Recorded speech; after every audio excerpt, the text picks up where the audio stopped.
జై శ్రీరామ్. సరదాగా నా డబ్బా.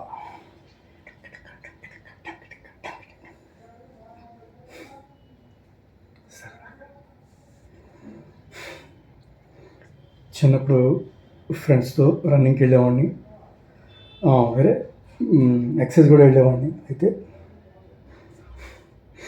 నా కడుపు చాలా లోతుకెళ్ళిపోయేది, బాగా లోతుకెళ్ళి బాగా కట్స్ ఎక్కువ బాగా కనపడేవి. అయితే బాగా ఎండిపోయి ఉండేవాడిని. లేదా ఇంట్లో అన్నం పెడుతున్నారా లేదా, లేదా తింటున్నావా లేదా అన్నట్టే ఉండేది నా శరీరం, లోతుకుపోయి ఉండేది. అయితే ఓ రోజు తల్లిగారు చూసి, నాన్న కడుపు ఎప్పుడు అలా ఉండకూడదు, శరీర భాగాల్లో కడుపు ఎప్పుడు కూడా కుండలా ఉండాలి, అలా ఉంటేనే ఐశ్వర్యం, నాన్న ఉండకూడదు నాన్నత అని చెప్పి మా అమ్మగారు చెయ్యి ఎంతుంది, పెద్ద చెయ్యి మా అమ్మగారు, తల్లి మహాతల్లి. కానీ ఇలా కడుపుని ఇలా ఇలా 3 సార్లు నిగిరింది అంతే.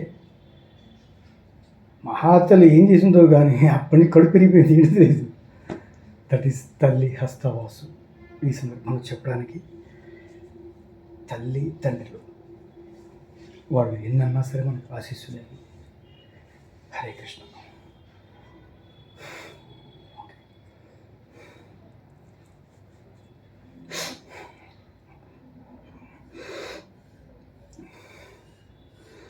కానీ కట్స్ రావాలంటే చాలా కష్టపడాలి, ఈజీ ఏం లేదు, వచ్చేస్తుంది. ఒకటి తిని బార్ మీద, నాకు బార్ బాగా ఇష్టం, దాని ఎక్సర్సైజ్ చాలా బాగుంటుంది. అది దగ్గరలో లేదు అంటే చాలా మంచి బాడీ వస్తుంది, మంచి స్ట్రాంగ్ చేయొచ్చు దాంతో, ఇంకే అవసరం లేదు.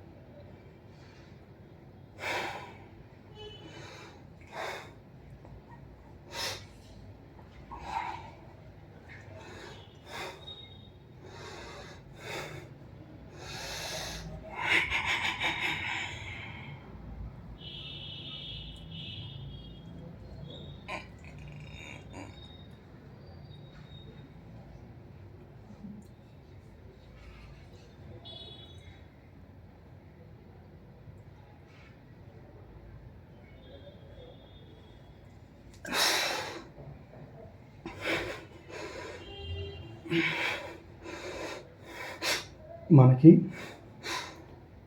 నేను చాలాసార్లు చెప్పాను, మళ్ళీ చెప్తున్నా, మహానుభావులు ఎవరో పెద్ద పెద్దవాళ్ళు చేస్తున్న ఎక్సర్సైజెస్ చూస్తున్నాను. చేస్తూ ఎంతసేపు చేసినా ఓ 10 నిమిషాలు అని రిలీజ్ చేస్తున్నారు నోటితో. Not correct, with mouse. ఎప్పుడైనా సరే ఎంత వ్యాయామం చేయని, ఎంత శక్తి, ఎంత రన్నింగ్ చేయని, ప్రాణాపాయ సంకట స్థితి ఏర్పడి మాత్రమే నోరుని యూజ్ చేయాలి. లేకపోతే నోరు నేను తెరిచినా కూడా ముక్కుతోనే పిలుస్తున్నా, ముక్కుతోనే వదులుతున్నా. ముక్కుతోనే పీల్చాలి, take with nose, release also with nose. దానివల్ల బెనిఫిట్స్ ఏంటంటే హార్ట్కి well pumping, at the same time also to brain and take to body. ఎప్పుడైతే మనం బాగా రన్నింగ్ చేసి నిలబడి కొంచెంసేపు ఆగి దాన్ని ఎప్పుడైతే నిగ్రహించుకుంటామో, ఆ స్టోర్ చేస్తామో ఆ ఎయిర్ని, అది చాలా చాలా 100% పంపింగ్ ఇది to enter to body, all పార్ట్స్కి. అప్పుడే ఎనర్జీ. ఎప్పుడైతే మౌత్తో రిలీజ్ చేసావో నీ ఎనర్జీ, చేసిన ఎనర్జీ మొత్తం పోయింది, ఏ యూజ్లెస్. 100% మీరు అబ్జర్వ్ చేసి చూడండి, చాలా మంచిది. నోట్తో రిలీజ్ చేయొద్దు, నోట్తో తీసుకోవద్దు, ముక్కుతో తీసుకోండి, ముక్కుతోనే రిలీజ్ చేయండి.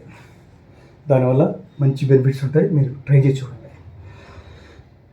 ఎక్కువగా నోట్తో తీసుకుని ముక్కును తక్కువ యూజ్ చేస్తే భవిష్యత్తులో చాలా ప్రమాదకరమైనటువంటి పరిస్థితులు ఏర్పడతాయి.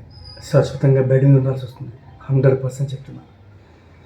ముక్కు అనేది సకల నాడులకి పంపింగ్ జరిగేటటువంటి స్థానాలు, ప్రదేశం అది.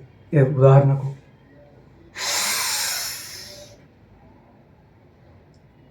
ఇది రేచకం, మళ్ళీ దాన్ని మెల్లిగా స్తంభించి ఎంతసేపు స్తంభించి అంత స్తంభించుని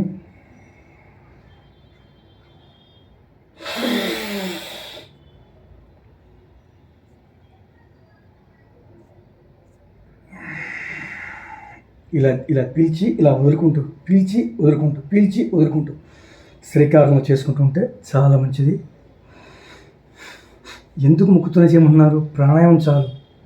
అన్నిటికన్నా ప్రాణాయామం చాలా గొప్పది. ఏ వ్యాయామం చేయవలసిన అవసరం లేదు. కారణం ఏంటి? ఎంటైర్ టు బాడీకి వీటి ద్వారానే వెళ్తుంది. సమస్త నాడులకి ఎయిర్ పంపింగ్ జరిగి ఎయిర్ వెళ్ళి బ్లడ్డే కాదు, చీము, నెత్తురు, నీళ్లు అన్నిటికీ ఎయిర్ పంపింగ్ జరిగి అన్నీ ఏ నాడులకి ఎలా వెళ్ళాలో, ఏ రూట్కి ఎలా వెళ్ళాలో, ఏ భాగాలకి శరీర భాగాలకి వెళ్ళాలో అవన్నీ నిర్దేశించేది ఈ గాలి. That's it my friends. Okay, మీ ఇష్టం. అలవాటు అయిపోతే ఏం చేయడం? నోటితో మాట్లాడుతుంటారు, నోటితో వదులుతాం, ముక్కుని అంతే. హరే కృష్ణ. మేము ఏం చేయలేం. కొందరికి అంతే హ్యాబిట్స్, కొందరికి అంతే. అది ఇదొక హ్యాబిట్.